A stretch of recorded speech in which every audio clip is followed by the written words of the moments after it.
Hello and welcome to another tutorial by Feathery Knots. Today we're going to be making a mermaid keyring. To begin, you will need to attach 3 cords to the bottom of the clip. Take the first cord, fold it in half, align up the ends so they're equal. This will give you a central point for the loop. Take the loop and thread it through.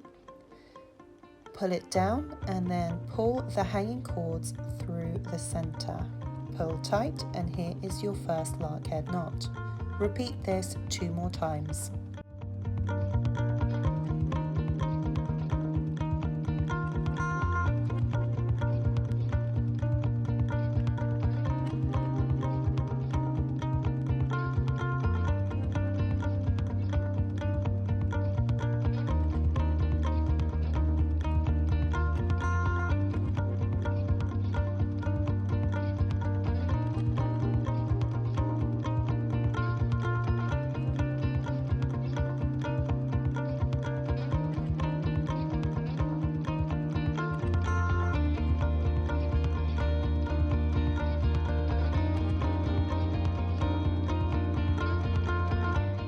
Once you have tied the cords onto the clip, you will want to either stick the clip down using sellotape, or if you have a corkboard like myself, you may want to pin it into place so it doesn't move around while you're completing the rest of the keyring.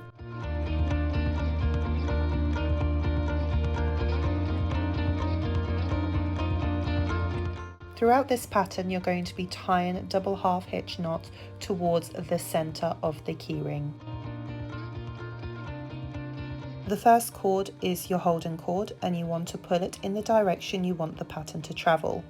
Once you've done that, you will need to take the second cord. The second cord is your working cord and you will need to bring it over the top of the holding cord before you flick it through the center, creating this shape. Now pull tight to complete the first half of the double half hitch knot. You will need to repeat that 1 more time to complete the double half hitch knot. With the hold-in cord in the same position, you will now need to take the next cord along. This is your new working cord and you will need to tie it onto the holding cord in a double half hitch knot.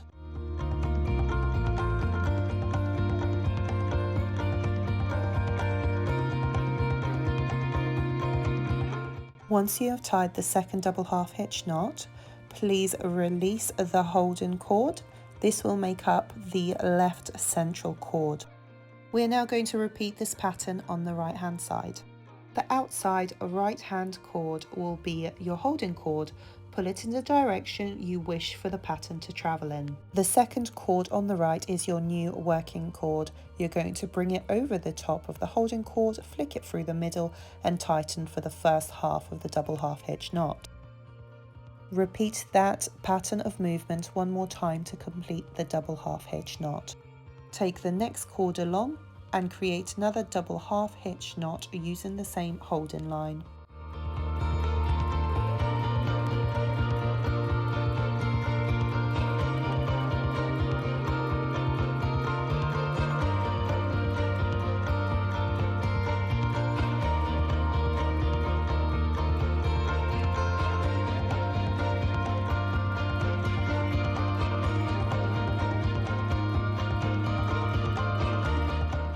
Still using the right hand holding cord, we're going to take the central left cord and tie it in a half hitch knot onto the right hand holding cord.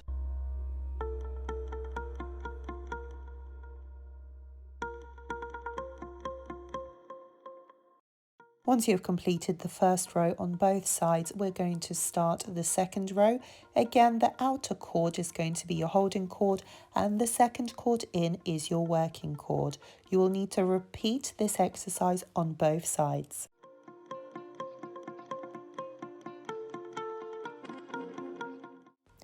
As you work your way through this pattern, be sure to pause and rewind and re-watch some of the parts to make sure you've got it right. For this pattern, I do recommend that you complete 8 rows on each side. However, you may wish to make it longer if you have some extra cord left at the bottom, or you may want to make it a little bit shorter. It's completely up to you.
As you complete the final row on the right hand side, you may wish to make the last knot a double half hitch knot, not a single half hitch knot that you have been using throughout the rest of the pattern. We're now going to bring together all of the loose cords at the bottom with a gathering knot. First, take the short cord you were provided in the macrame kit.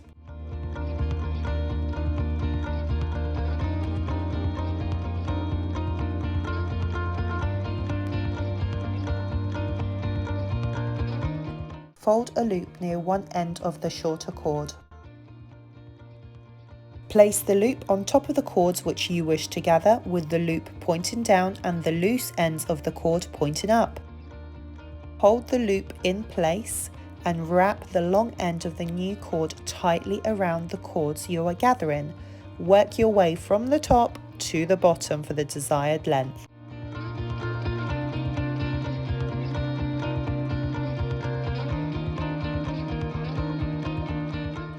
Make sure that the loop is still exposed at the bottom of the wrap.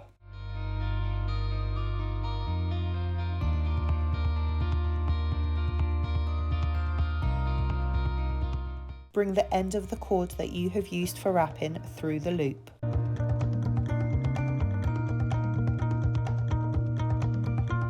And pull the end of this cord, which is left at the top, upwards to draw the loop up into the wrap.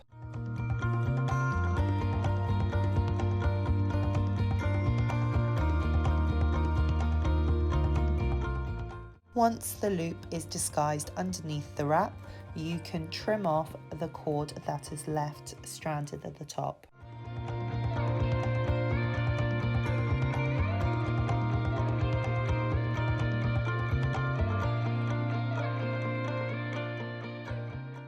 Now trim the tail to the desired length.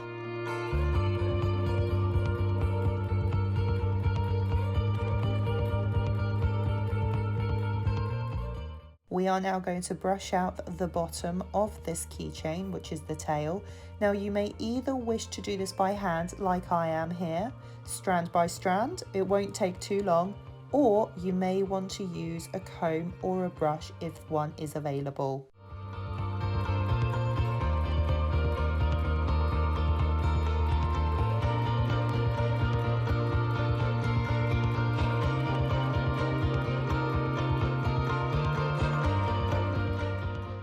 Once you have untied them, you can use any brush. I have got a thin toothbrush here to really brush out the end and make it nice and fluffy and smooth.